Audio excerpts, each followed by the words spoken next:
Hello everyone, welcome back to my channel. आज हम लोग इस वीडियो में बात करने वाले हैं फायर एंड आइस, जो कि फर्स्ट फ्लाइट से चैप्टर 1 के बाद आपको दो पोएम देखने को मिल रहा है। एक है डस्ट ऑफ स्नो और दूसरा है fire and ice. Dust of snow का वीडियो तो आपको ऑलरेडी दिख रहा होगा, अब देख चुके होंगे। नेक्स्ट हमारा जो पोएम है वो फायर एंड आइस है। तो डियर स्टूडेंट्स, यहाँ पे आपको CBSE और जैक बोर्ड, ये दोनों बोर्ड की प्रिपरेशन हमारे चैनल के माध्यम से कराई जा रही है। क्लास 9 to 12 के स्टूडेंट्स इंग्लिश के लिए सारा चैप्टर वाइज वीडियो आपको यहाँ से अवेलेबल है और यहाँ से अपनी प्रिपरेशन बहुत ही बेस्ट लेवल के कर सकते हैं। और यहाँ पे आपको सारा चैप्टर वाइज क्वेश्चन आंसर भी मिल रहा है, तो आपका प्रिपरेशन बहुत ही बेस्ट तरीके से यहाँ पे होगी। आई होप कि आपके एग्ज़ाम में बहुत ही बेटर मार्क्स आए और आप एग्ज़ाम में बेस्ट कर सकें। इसलिए हमारे चैनल पर ज़्यादा से ज़्यादा बने रहें और चैनल को सब्सक्राइब करें और अपने फ्रेंड्स को वीडियो को पहुँचाएँ और शेयर करें। अब हम लोग बात करते हैं आगे फायर एंड आइस पोएम पे। तो सबसे पहले हम लोग जानते हैं कि फायर एंड आइस पोएम को किसने लिखा है। Who has written the poem Fire and Ice? So किसने लिखा है? रॉबर्ट फ्रॉस्ट ने। जैसा कि आपको ये दोनों पोएम डस्ट ऑफ स्नो और फायर एंड आइस, ये दोनों किसने लिखा है? रॉबर्ट फ्रॉस्ट ने लिखा है। रॉबर्ट फ्रॉस्ट कैसे पोएट हैं, तो इन पोएट के बारे में बात करते हैं। तो रॉबर्ट फ्रॉस्ट बहुत ही चैलेंजिंग पोएट हैं, ये चैलेंज को फेस करने वाले पोएट हैं। दूसरा क्या है? एडवेंचरस पोएट हैं। ये कुछ नई चीज़ों को सीखने और जानने के हमेशा तत्पर रहते हैं, कोशिश करते रहते हैं। और ये अपने लैंग्वेज में बहुत ही इजी और सिंपल लैंग्वेज में पोएम को लिखते हैं। जितना भी पोएम्स है रॉबर्ट फ्रॉस्ट का, अपने ये सिंपल और इजी लैंग्वेज के लिए जाने जाते हैं, है ना। अब हम लोग बात करते हैं पोएम के बारे में, फायर एंड आइस के बारे में। तो आप यहाँ पे कंप्लीट समरी और एक्सप्लेनेशन यहाँ पे आप देखेंगे स्टेंजा वाइज। तो यहाँ पे फायर एंड आइस ये कितने स्टेंजा में लिखा गया है? 2 स्टेंजा में। ये उसका फर्स्ट स्टेंजा, ये हो गया आपका सेकंड स्टेंजा।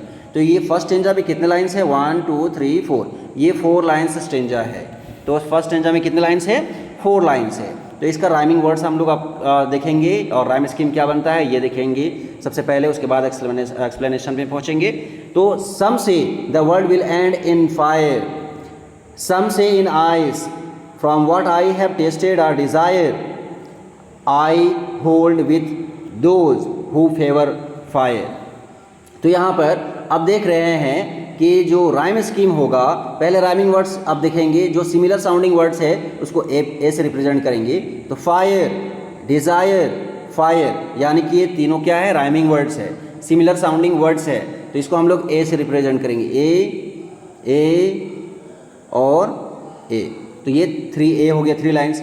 एक दूसरा साउंड यहाँ पर आ रहा है, सम से इन आइस, तो ये आइस क्या है? अलग साउंड है, इसको बी से रिप्रेजेंट करेंगे। हो गया। इस तरह से हमारा फर्स्ट स्टेंजा का राइम स्कीम क्या हो जाएगा? फर्स्ट स्टेंजा का राइम स्कीम हो जाएगा ए बी ए बी ए। इसी तरह से सेकेंड स्टेंजा का राइम स्कीम क्या हो जाएगा?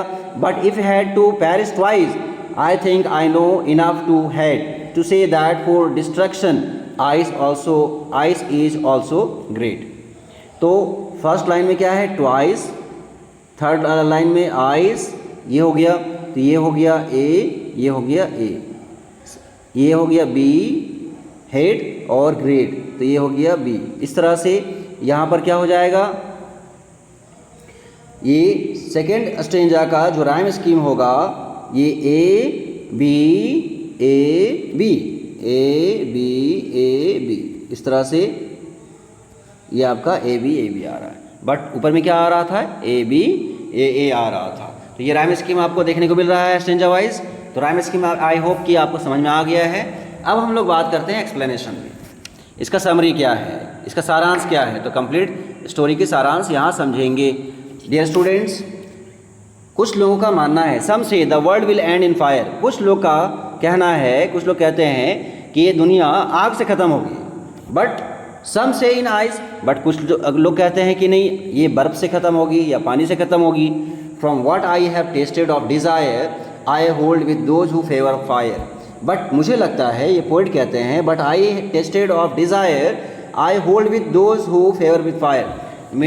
मुझे लगता है कि जो कहते हैं कि आग से ये दुनिया ख़त्म होगी, मैं उनके साथ हूँ, और मुझे लगता है कि ये दुनिया आग से ही ख़त्म होगी। ये फर्स्ट स्टेंजा का एक्सप्लेनेशन है। सेकंड स्टेंजा अब हम लोग देखेंगे तो सेकंड स्टेंजा में क्या कहते हैं, but if it had to perish twice, अगर ये दुनिया 2 बार ख़त्म होती है, पेरिश मतलब नष्ट होती है, I think I know enough to hate to say that for destruction ice is also great. तो ये पोएट यहाँ पे कहते हैं रॉबर्ट फ्रॉस्ट, आई थिंक मुझे लगता है, I know enough of hate to say that for destruction की तबाही के लिए, आइस इज ऑल्सो ग्रेट, जो आइस यानी बर्फ़ जो है या बर्फ़ से पानी जो है ये तबाही के लिए बहुत बड़ा चीज़ है। यानी कि अगर दुनिया आग से ख़त्म होती है तो दुनिया आग से बिल्कुल ख़त्म हो सकती है, लेकिन अगर बर्फ़ से अगर ख़त्म होने पर आए तो ice is also great, ice से भी ये दुनिया डिस्ट्रॉय हो जाएगी, इसका डिस्ट्रक्शन आइस से भी हो सकती है। यानी कि रॉबर्ट फ्रॉस्ट मानते हैं कि आग से भी ख़त्म होगी और दूसरी आइस से भी, फायर से भी और आइस दोनों से ये दुनिया ख़त्म होगी। यहाँ पे इस तरह से ये पोएट का एक्सप्लेनेशन आपको यहाँ पे ये पोएम के थ्रू से देते हैं। यानी कि दुनिया की जो तबाही है, दुनिया जो ख़त्म होगी, ये वर्ल्ड एंड कैसे होगी, तो 2 चीज़ों से, फायर एंड आइस। इस तरह से यहाँ पर ये पोएम का टाइटल है फायर एंड आइस। ठीक है, तो यहाँ पर देखो कितना इजी लैंग्वेज में रॉबर्ट फ्रॉस्ट ने इस पोएम को लिखा है, और जो लोगों का मानना है, सोचना है और जो कहते हैं उसी चीज़ को ये पोएट अपने एक्सपीरियंस के अकॉर्डिंग ये पोएम को लिखे हैं, और अब तक ये मैसेज देते हैं कि दुनिया 2 चीज़ों से ख़त्म हो सकती है, एक फायर और दूसरे आइस से। यहाँ पे इस पोएम का एक्सप्लेनेशन आई होप कि समझ में आ गया होगा।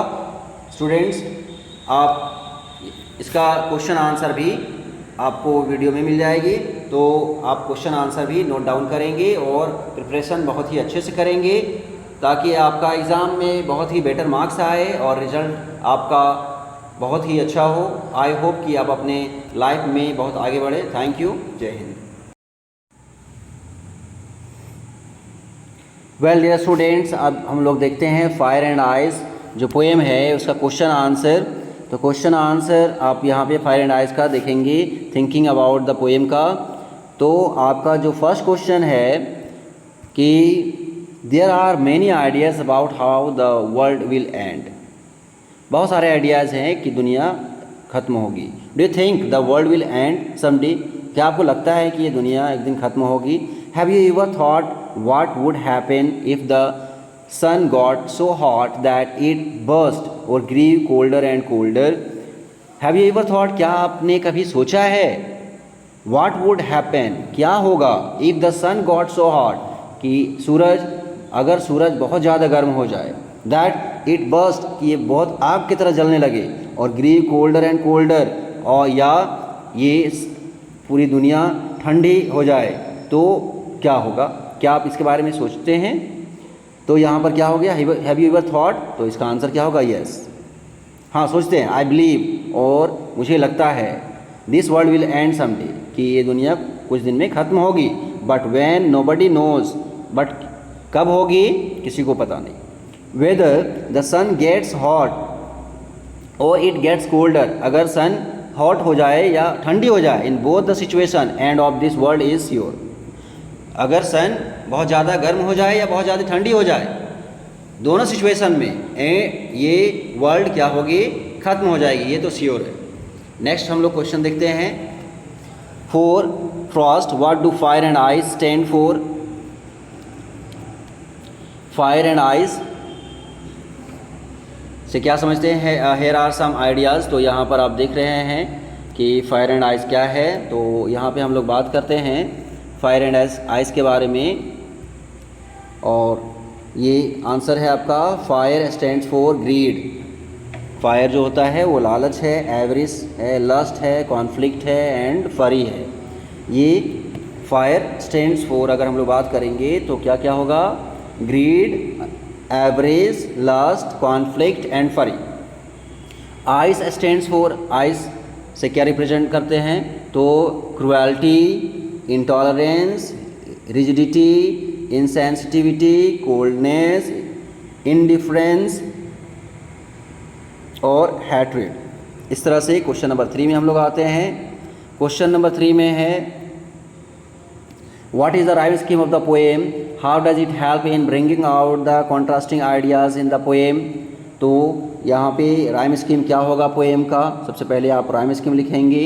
How does it help in bringing out the contrasting ideas in the poem, और कॉन्ट्रास्टिंग आइडियाज़ पोएम का क्या है इसके बारे में लिखना है। तो राइम स्कीम आपका क्या हो जाएगा, A B A B C